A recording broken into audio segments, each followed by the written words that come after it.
Nous sommes à Las, à côté d'Angers, où la société Dufeu, filiale de Veolia Propreté, exploite une plateforme de 10 hectares pour le recyclage du bois et du compost. Guillaume Ferré, directeur de l'entreprise, nous explique le classement des matériaux traités sur le site.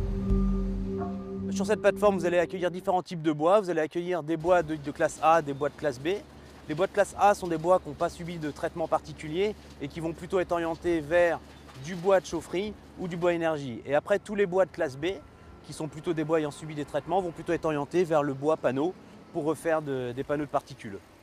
Ensuite, on reçoit aussi tout ce qui est bois sûr, bois copeaux à destination de la litière. Et une partie un petit peu nouvelle qui est tout ce qui est exploitation forestière, où on reçoit de la plaquette forestière. Et cette plaquette forestière, on l'intègre soit en paillage, soit en bois énergie. Les matériaux de recyclage sont fournis par des industriels, par des artisans ou encore par les collectivités locales, grâce au système des déchetteries alimentées à leur tour par des particuliers.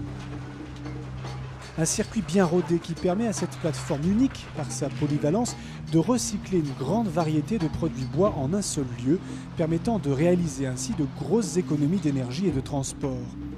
Mais voyons en détail les divers produits issus du recyclage, comme par exemple les copeaux de bois. Ce produit-là, une fois qu'il est mélangé et bien homogénéisé, on le livre chez les éleveurs de dindes, de poulets, de canards.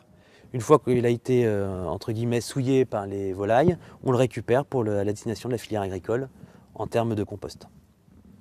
Là, vous avez une autre application de la filière bois. Toutes les parties de l'arbre qui n'ont pas pu être utilisées dans l'industrie du bois, on les utilise, on les récupère et on les broie sur place. Et là, on obtient un produit dit plaquette forestière.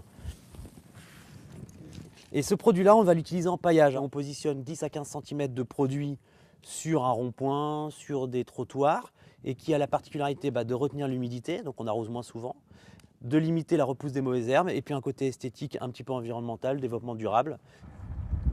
Vous avez ici un produit essentiellement composé de palettes qui ont été suffisamment endommagées pour ne pas permettre de repartir dans la filière palette, et qui n'a subi aucune modification chimique, aucun traitement, et qui a simplement été assemblé ou coupé. Il est utilisé plutôt à destination du bois énergie, pour l'utilisation en réseau de chauffage. Donc là on est sur un produit bois issu des déchetteries, c'est des produits qu'on a récupérés auprès des collectivités.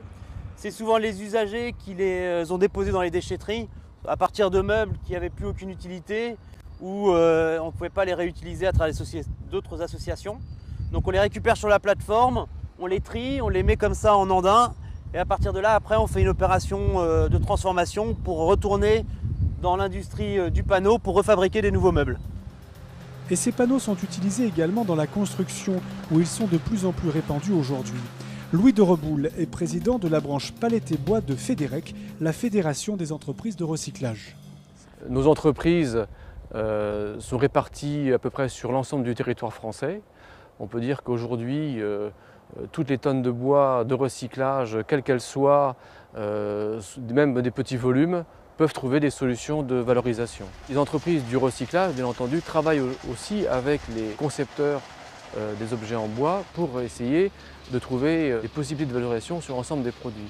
Donc c'est toute l'éco-conception des produits qui est mise en œuvre pour qu'on soit toujours en face de produits qu'on sache valoriser quand ils arrivent en fin de vie. Il y a eu énormément de progrès qui ont été faits sur l'amélioration de la qualité des adjuvants, des colles, des vernis, des peintures, pour que ces produits ne posent pas de problème quand on les traite en fin de vie. Déjà largement inscrite dans une dynamique écologique, la filière bois se dirige de plus en plus vers une industrie utilisant des produits de traitement compatibles avec le recyclage, ce qui permettra de revaloriser encore plus de bois à l'avenir.